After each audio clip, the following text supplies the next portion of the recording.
শেরপুরে আমাদের জামাত ইসলামী নেতাকে হত্যা করা হয়েছে।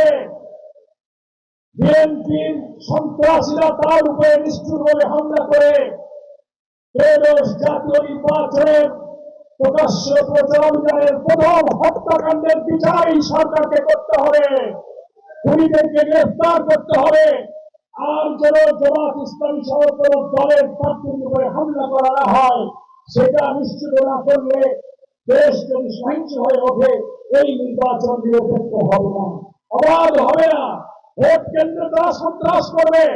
এই অবৈধ অস্ত্রধারী সন্ত্রাসীদেরকে গ্রেফতার করে আগামী নির্বাচন 18 কোটি মানুষের এক রক্তের বিনিময়ে আমাদের প্রত্যাশিত নির্বাচনকে নিরপেক্ষ, অবাধ এবং সুষ্ঠু করার জন্য প্রধান নির্বাচন কমিশনার, প্রধান উপদেষ্টা, আইন শৃঙ্খলা দায়িত্বে যারা আছেন তাদের সকলের কাছে আমি অনুরোধ জানিয়ে, সরকার বদলে যেতে পারে, রাজনীতি বদলে যেতে পারে, কিন্তু প্রশাসনের দায়িত্ব কখনো নিরপেক্ষতা থেকে সরে যেতে পারে না।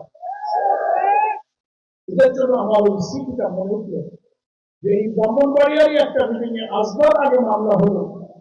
আবার সেই ব্রাহ্মণবাড়িয়ায় আমি আসলাম, পুলিশ আমাকে সম্মানের সাথে পাহারা দিয়ে শৃঙ্খলার সাথে মিটিংটা করার সুযোগ দিল। এই তো পার্থক্য। এখান থেকে সবার শিক্ষা নিতে হবে, নাকি বলেন?